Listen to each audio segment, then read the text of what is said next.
Everyone, welcome back to our YouTube channel Genesis edition. ठीक है, स्वागत है आपका हमारे यूट्यूब चैनल जेनेसिस एडिशन में। उम्मीद करता हूं आप सभी लोग स्वस्थ होंगे, आप लोगों की तैयारी बड़ी ही जोरों शोर से चल रही हो। ठीक है, तो हम पीवाई की क्वेश्चन कर रहे थे। आपको पता है कि अभी एडीक्यूटी एग्जाम करवा रही है, तो वो उसका पैटर्न ही बिल्कुल डिफरेंट पूछ रहा है।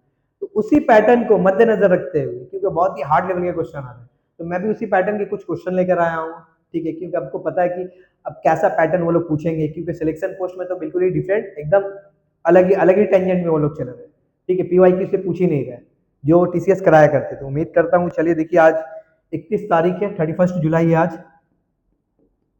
आज टीचर्स प्रोटेस्ट कर रहे हैं रिफॉर्म के लिए, तो उम्मीद करता हूँ कि फिर से टीसीएस भैया वापस आ जाए, ताकि आपका एग्जाम स्मूथ तरीके से हो और पीवाईक्यू से आपको फायदा मिले, क्योंकि अभी क्या आप पूछ रहे कुछ आइडिया नहीं।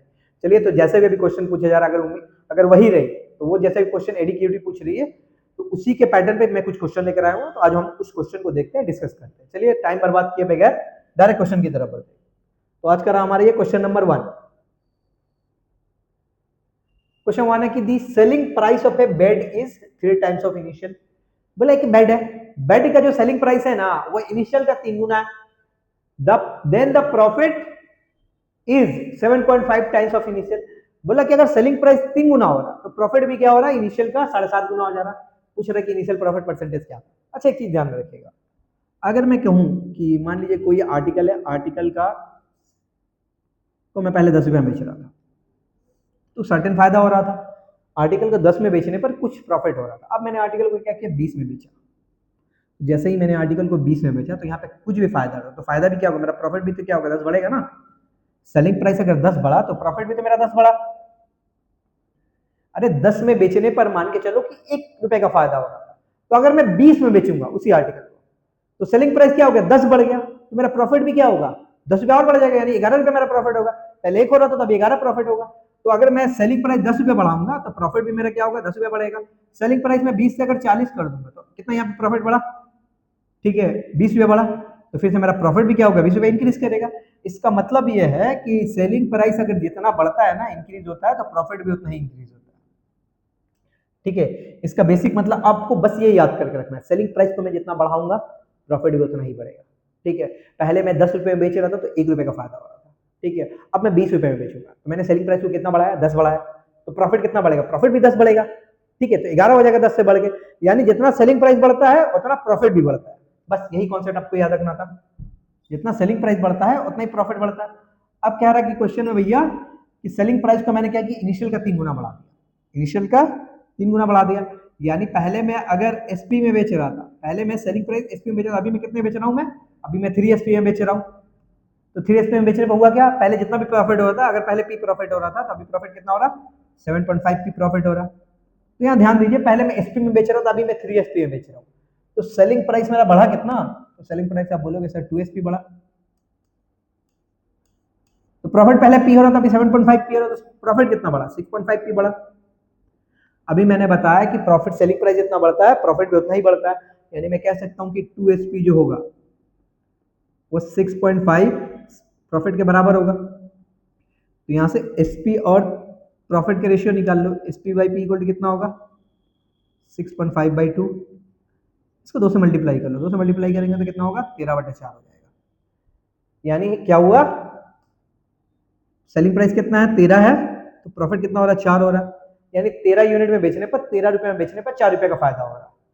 तो खरीद कितना में रहा हूं, तो खरीदूंगा कितना में, कम में खरीदूंगा, 9 में। तो हमसे पूछ रहा है कि भैया प्रॉफिट परसेंटेज बता दीजिए, तो प्रॉफिट परसेंटेज कितना होता है, प्रॉफिट कितना हुआ, 4 का फायदा हुआ, बटा सीपी कितना, 9 है, इंटू 100%।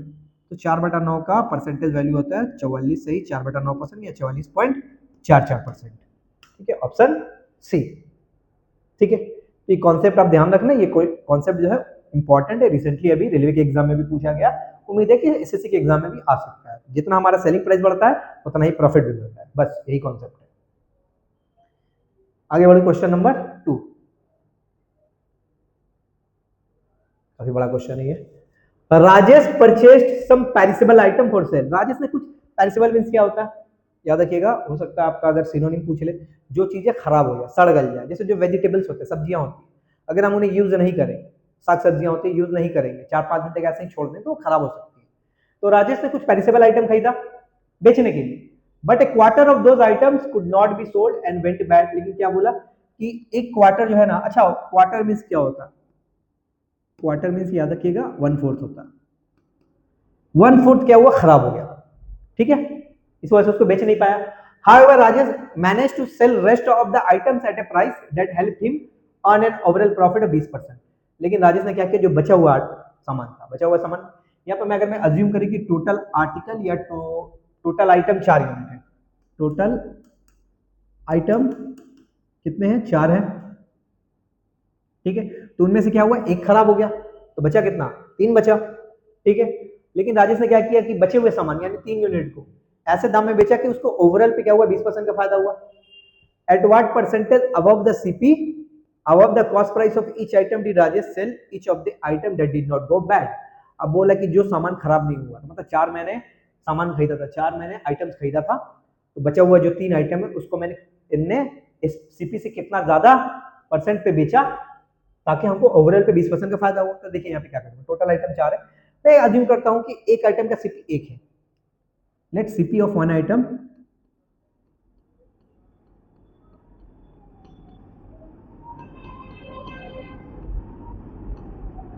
एक आइटम का सीपी कितना है, 1 है, तो 4 आइटम का सीपी कितना होगा, 4 आइटम का सीपी कितना होगा, 4 होगा, ठीक है। लेकिन बेच रहा है 3 ही को, अब कह रहा है कि 3 बचे हुए 3 आर्टिकल को उसने ऐसे दाम पे बेचा ताकि उसको ओवरऑल मतलब चारों को 20% का फायदा हुआ, तो 20% का प्रॉफिट हुआ है। तो एसपी कितना हुआ होगा बताओ तो, आप एसपी बोलोगे यानी 120% पे बेचा होगा, 120% पे बेचा होगा, तो 120% का मतलब क्या होगा, 1.2 कह सकता हूँ। 120% को अगर आप परसेंट फ्रैक्शन में कन्वर्ट करोगे या डेसिमल में कन्वर्ट करोगे तो 120/100 मतलब 1.2, ठीक है। तो 1.2 का फायदा हुआ कितने पे, ओवरऑल पे, ओवरऑल कितना, 4 आइटम है, कितना 1248 यानी 4.8 पे बेचा है उसने, ठीक है। सेलिंग प्राइस कितना, 4.8। लेकिन कह रहा नहीं भैया 4 आर्टिकल तो बेचा नहीं, एक आर्टिकल तो खराब हो गया था, बेचा सिर्फ 3 ही आर्टिकल बेचा, तो 3 आर्टिकल अगर बेचा है तो हर एक को में से उसको तो 3 ही above the cost price of each item did Rajesh sell each of the item that did not go bad। मैं एक बार फिर से समझा दे रहा हूं, उसको ध्यान से देखिएगा। मैंने बोला कि 1 क्वार्टर खराब हो गया, तो मैंने अज्यूम किया कि 1 क्वार्टर का मतलब क्या होता है, 1/4 होता है, यानी टोटल अगर 4 आइटम उसने खरीदे तो 1 आइटम खराब हो गया, तो बचे कितने आइटम, सिर्फ 3 आइटम। अब कह रहा है कि तीनों आइटम को ऐसे दामों पर बेचा ताकि ओवरऑल पे 20% का फायदा हुआ, ओवरऑल मतलब चारों पर 20% का फायदा हो रहा है। अच्छा अगर चारों पर 20% का फायदा हो रहा है तो बेच कितना मेरा, तो 20% का मतलब कितना होता है, डेसिमल 1.2 होता है, तो 1.2 पे बेचा होगा चारों को, 1.2 का इंटू 4 किया तो मतलब कितना बेचा, 4.8 पे। लेकिन उसने 4.8, लेकिन उसने 4 आर्टिकल तो बेचा नहीं, उसने 3 ही आर्टिकल को बेचा, तो हर एक 3 में से हर एक आर्टिकल को कितना बेचा होगा, लिख लो एसपी ऑफ ईच आर्टिकल, लिख लो, but he sold only 3 item, so SP of each item कितना होगा, बेचा है टोटल कितना में, 4.8 पे बेचा है, टोटल एसपी है, और 3 ही बेच रहा है, तो एक आइटम को तो कितने बेचा होगा, 1.6 पे बेचा होगा। अच्छा 1.6 का मतलब कितना परसेंटेज होगा, 1.6 का मतलब होगा 160%। अगर 1.6 को आप परसेंटेज में कन्वर्ट करोगे तो 160% आए, तो 160% पे बेच रहा। अच्छा 160% पे बेचा मतलब फायदा कितना हुआ, फायदा होगा सिर्फ 60% का। 1.6 को अगर आप परसेंटेज में कन्वर्ट करोगे ना, ठीक है, 1.6 को अगर परसेंटेज में कन्वर्ट करोगे कितना होगा, 160%, यानी 3 में से हर एक सामान को 160% पे बेच रहा, तो 160% पे अगर बेच रहा है तो 60% का ही प्रॉफिट हुआ ना, 60% हमारा आंसर हो जाएगा ऑप्शन नंबर डी, ठीक है। आगे बढ़ो, question number 3। After allowing discount of 68%, कह रहा है कि 68% डिस्काउंट देने के बाद the value of A water cooler is 7,680 रुपया। एक वाटर कूलर की वैल्यू कितनी हो जाती है, 7,680 रुपया। मतलब अच्छा डिस्काउंट देने के बाद हमें करता क्या, हम करते क्या, बेचते हैं, तो 68% डिस्काउंट दे रहा। अगर मैं अज्यूम करूँ कि मार्क प्राइस 100% है, हालांकि लिखने की जरूरत नहीं था, डिस्काउंट दे रहा 68% इसका, तो बेच कितना मेरा होगा, 100 में 67 माइनस कर 32% पे बेच रहा, जबकि कह रहा क्वेश्चन 7,680 पे बेच रहा है, तो मैं कह सकता हूँ कि 32% का मतलब ही होगा 7,680, 1% का मतलब कितना होगा, 7,680/32, तो 100% का मतलब कितना होगा, यानी एमपी कितना होगा, मार्क प्राइस कितना होगा, 100% की वैल्यू 7,680/32 इंटू 100, ये हमारा हुआ मार्क प्राइस। ठीक है, अब इसको ऐसे ही छोड़ दो। अब देखते हैं आगे। आगे क्या कह रहा है क्वेश्चन में, if no discount is allowed, अगर कोई डिस्काउंट अलाउ नहीं होता, अगर कोई डिस्काउंट अलाउ नहीं होगा तो मैं किस पे बेचूंगा, मैं मार्क प्राइस पे बेचूंगा। अगर कोई डिस्काउंट दूंगा ही नहीं तो मैं मार्क प्राइस पे बेचूंगा ना। तो बोल रहा है कि अगर कोई डिस्काउंट अलाउ नहीं होता देन द शॉपकीपर गेन्स 25%, यानी अगर मार्क प्राइस पर बेचता तो उसको 25% का फायदा होता। ठीक है, तो कह रहा है कि कॉस्ट प्राइस कितनी है वाटर कूलर की, तो मार्क प्राइस में बेचने का 25% का फायदा होगा। ठीक है, तो मार्क प्राइस है कितना, इतना, यानी इतना में बेचने, यानी मार्क प्राइस है कितना, इतना, तो 25% का फायदा मतलब कितने में बेचेगा, 125% में। तो मैं कह सकता हूँ 125% की वैल्यू कितनी है, इतनी है, 7680 डिवाइडेड 32 इंटू 100। तो मुझसे क्या कह रहा है, सीपी बताओ, सीपी मतलब 100% की वैल्यू निकाल लो। तो 100% की वैल्यू कितनी होगी, पहले 1% की वैल्यू निकाल लो, कितना होगा, 7680/32 इंटू 100 इंटू 1/125 निकालो ना, 100% होता है, 100 से मल्टीप्लाई कर लो, इसको सिंप्लीफाई कर लो, आंसर हो जाएगा। देखो 25 25 25 चौके, ठीक है, 4 से काटूंगा 4/32, 5 से काटूंगा 5 चौके 5 दूनी 10, 0, 8 से काट लो, 8 9 72, 8 6 48, 0, खत्म। 4 से काटा मैंने क्या, तो 20 इंटू 960 बचा, 2 6 के 12, 2 9 18 19, 19,200 रुपये हमारा आंसर हो गया। ठीक है, 19,200, ऑप्शन नंबर सी। आसान क्वेश्चन है, सिर्फ आपको सिंप्लीफाई करना है इसमें, और कुछ ज़्यादा कुछ करना नहीं है इसमें। हो गया क्वेश्चन नंबर 3। आगे बढ़ो क्वेश्चन नंबर 4 की तरफ। अच्छा, अगर आप भी एसएससी, रेलवे या स्टेट गवर्नमेंट के एक सीरियस एस्पायरेंट है तो आईबीटी बेहाला हमारा वेरियस कोर्सेज ऑफर कर रहा है और बहुत सारे बैचेस अभी ऑनगोइंग चल रहा है, रेलवे ग्रुप डी के लिए भी, एनटीपीसी सीबीटी 2 के लिए भी, और एनटीपीसी अंडर ग्रेजुएट के लेवल का तो आपका एग्जाम स्टार्ट हो ही लगभग होने वाला 7 तारीख से। तो उसके बाद क्या होगा, आपका सीबीटी 2 बैच भी स्टार्ट हो जाएगा अंडर ग्रेजुएट लेवल वालों का। अगर यहाँ पे एनटीपी, अगर आप एडमिशन लेते हैं आईबीटी बेहाला में तो आपको यहाँ पे हमारा जेनेसिस ऐप सपोर्ट मिलेगा। इस ऐप में क्या होंगे, आपके मॉक टेस्ट अनलिमिटेड होंगे, आप जितना भी मॉक टेस्ट चाहो प्रीवियस ईयर बेस आप दे सकते हो यहाँ पर। साथ ही साथ आपको वीकली जो चैप्टर वाइज मॉक टेस्ट होता है वो भी आपको प्रोवाइड किया जाएगा। स्मार्ट क्लासरूम, रिकॉर्डेड वीडियो और एक्सपर्ट फैकल्टीज की सुविधाएं आपको मिलेंगी। बहुत सारे वेरियस बेचेस अभी रनिंग है, तो आप ज्यादा जानकारी के लिए आप ये दिया गया जो नंबर है आप इस पर कॉन्टैक्ट कीजिए, आपको अच्छा खासा डिस्काउंट भी ऑफर मिल जाएगा अभी आपका। ठीक है, आगे बढ़े क्वेश्चन नंबर 4। देखिए, Mishima travels a certain distance at a speed of 48 km per hour and double the earlier distance at 36 km per hour. Mishima नाम की एक पर्सन है, एक लड़की है, वो क्या करती है, पहले बोली सर्टेन डिस्टेंस ट्रैवल कर रही है, कितनी स्पीड से, 48 किलोमीटर की स्पीड से। मैं मान लेता हूँ यहाँ पे पॉइंट ए से पॉइंट बी ट्रैवल कर रही है 48 किलोमीटर पर आवर की स्पीड से। ठीक है, and double the distance at 36 kilometre per hour, और ए से बी उसने जितना डिस्टेंस ट्रैवल किया उसका डबल डिस्टेंस। मैं अज्यूम कर रहा हूँ कि ए से बी उसने 1 किलोमीटर डिस्टेंस ही ट्रैवल किया, तो बी से सी कितना डिस्टेंस ट्रैवल करेगा, उसका डबल यानी 2 किलोमीटर। तो ये 2 किलोमीटर का डिस्टेंस को कितना स्पीड से कवर कर रही है, 36 किलोमीटर पर आवर की स्पीड से कवर कर रही है। ठीक है, क्या कह रहा है, see then return to the starting point through the same route. अब क्या कर रही है, वो स्टार्टिंग पॉइंट पर रिटर्न आ रही है, मतलब पहले ए से बी गई 48 की स्पीड से, ए से बी के बीच की दूरी 1 किलोमीटर है, बी से सी गई 2 किलोमीटर की दूरी है 36 किलोमीटर पर आवर की स्पीड से।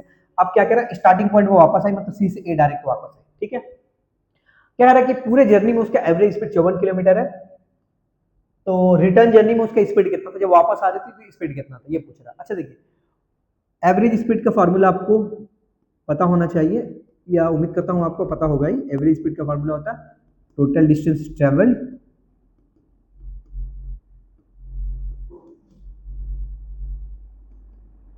Bye total time taken. Total कितना डिस्टेंस आपने ट्रेवल किया और तो उस डिस्टेंस को ट्रेवल करने में आपको समय कितना लगा। ठीक है, यही होता है एवरेज स्पीड। तो पहले देखिए, पहले उसने क्या किया, 1 किलोमीटर डिस्टेंस ट्रेवल किया, कितनी स्पीड से, 48 की स्पीड से। फिर उसने 2 किलोमीटर का डिस्टेंस ट्रेवल किया, कितनी स्पीड से, 36 की स्पीड से। तो इसने टोटल डिस्टेंस ट्रेवल कितना किया, 1 + 2 3 किलोमीटर डिस्टेंस ट्रेवल किया। 3 किलोमीटर डिस्टेंस ट्रेवल करने में समय कितना लगा, तो टोटल डिस्टेंस इतना होगा डिवाइडेड बाय टाइम कितना लगा, वक्त इक्वल टू फासला बटा रफ्तार, तो 1/48 प्लस 1/2/36। ठीक है, ये हुआ। तो ये तो जाते वक्त था, इतना डिस्टेंस ट्रैवल किया, इस डिस्टेंस को ट्रैवल करने में इतना समय लगा। फिर आ भी रही हो वापस तो आएगी भी, तो फिर टोटल 3 किलोमीटर का डिस्टेंस कवर करेगी ना। जब आ रही है किस स्पीड से आ रही है, अच्छा आ रही है, तो आते वक्त उसका स्पीड दिया नहीं हुआ है, तो मैं अज्यूम कर लेता हूँ आते वक्त स्पीड x है, जाते वक्त उसका सॉरी जब रिटर्न आ रही है तो 3 किलोमीटर ही डिस्टेंस कवर करेगी, तो इस 3 किलोमीटर डिस्टेंस कवर करने में टाइम स्पीड कितना या टाइम कितना लगेगा, टाइम का फॉर्मूला डिस्टेंस बाय स्पीड, तो डिस्टेंस 3 है, स्पीड x अज्यूम करता हूँ, तो ये हमारा total distance travel by total time taken, ये एवरेज स्पीड है, जबकि एवरेज स्पीड दिया हुआ 54। अब एक काम करो पहले इसको कैलकुलेट कर लो, इसको काट लोगे तो कितना होगा 1/18 होगा, ठीक है। तो 1/48 और 1/18 को मैं अलग से कैलकुलेट कर रहा हूँ, 1/48 प्लस 1/18 कितना होगा 144 जाएगा, 3 दफा जाएगा, 6 दफा जाएगा, 8 दफा जाएगा, 11/144 आएगा, ठीक है। मैं यहाँ पे इसको सिंप्लीफाई कर रहा हूँ, ठीक है। कितना हुआ 3 + 3 6 हुआ, 6 बटा ये कितना होगा 11/144 प्लस 3/x इक्वल टू 54। इसको एलसीएम ले लो, इसको फिर से ना अलग से साइड में कर लो, वही बेटर होता है।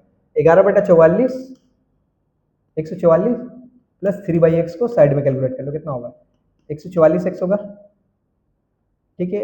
11x प्लस 3 चौके 12, 3 चौके 12 1 13, 3 एकम 3 1 4, 12 लगा 1 12 13, ठीक है इतना हुआ, ओके। काट लो ना 6 9 54, 1 बटा इतना हुआ, इसका मतलब कितना हुआ, तो सिंप्लीफाई करो कितना हुआ 144 x बटा 11x प्लस 432 इक्वल टू 9, ठीक है। 9 से काट लो ना, 9 एकम 9, 9 छः 54, 16x हुआ, क्रॉस मल्टीप्लीकेशन करो 11x plus 432 equal to 16x, 11x वहां ले जाओगे तो कितना होगा 16 में से 11 जाएगा 5x इक्वल टू 432, x के वैल्यू कितने हो 432 को 5 से डिवाइड करो, 5 8 40, 5 6 30, 5 6 20, यानी x की वैल्यू कितनी है 86.4 ऑप्शन नंबर है।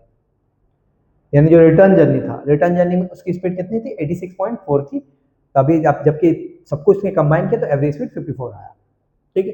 मैंने कुछ नहीं किया है इसमें, ज्यादा नहीं किया, बस फार्मूला पुट कर दिया, average speed equal to total distance travel by total time taken, total कितना डिस्टेंस ट्रैवल किया, उन डिस्टेंस को ट्रैवल करने में उसका समय कितना लगा, बस हो गया। आगे बढ़ते हैं क्वेश्चन नंबर 5, जो कि आज का हमारा आखिरी क्वेश्चन होने वाला, देखते हैं। Sum of 9 times the present age of A and 8 times the present age of B is 250 साल। बोला sum of 9 times of present age of A, यहाँ पे प्रेजेंट की बात कर रहा है, 9 times present age of A and 8 times present age of B equal to 250 साल। बहुत बढ़िया, आगे करते हैं। 2 times the present age of B exceeds 2 times of present age of A by 20 साल। बोला बी का एज का जो दुगुना होगा वो ए के दुगुने से 20 ज्यादा, तो b माइनस ए कितना होगा 10 होगा, तो b का कितना होगा 10 प्लस ए होगा, तो यहाँ पर b के यहाँ पर 10 प्लस ए पुट कर दो आप, तो 9a प्लस 8 इंटू 10 प्लस ए 250 कितना होगा 9a plus 80 plus 8a 250, 9 plus 8 कितना होगा 17 है, 250 में से 80 घटा दोगे आप कितना बचेगा 170 बचेगा, ठीक है। ए का वैल्यू कितना आएगा 10, ठीक। ए का जो वैल्यू 10 है अगर यहां पर पुट कर दो तो बी की वैल्यू कितनी आ जाएगी, तो यहाँ पे बी की वैल्यू कितनी आ जाएगी, बी की वैल्यू कितनी आ जाएगी 20 आ जाएगी, यानी ए की वैल्यू 10 है, बी की वैल्यू 20 है, ओके ठीक है। आगे बढ़ते हैं। What will be the sum of ages of A and B 6 years from now. बोला कि अभी से मतलब प्रेजेंट से ए और बी के एज का सम कितना होगा 6 साल के बाद, मतलब अभी ए की एज 10 साल है तो 6 साल के बाद ए की एज कितनी होगी, 6 साल के बाद ए की एज कितनी होगी आफ्टर 6 ईयर्स, ए की अभी एज जो है 10 साल है तो 6 साल बाद 16 साल होगी, बी की अभी एज 20 साल है तो 6 साल बाद कितनी होगी 26 होगी, इन दोनों का सम बता दो भैया 16 प्लस 26 बता दो 32 42, ऑप्शन नंबर डी। तो ये था आज का हमारा आखिरी क्वेश्चन। उम्मीद करता हूँ आपको ये सेशन पसंद आएगा, तब तक के लिए वीडियो को लाइक कीजिए, चैनल को सब्सक्राइब कीजिए। मिलते हैं नेक्स्ट सेशन में।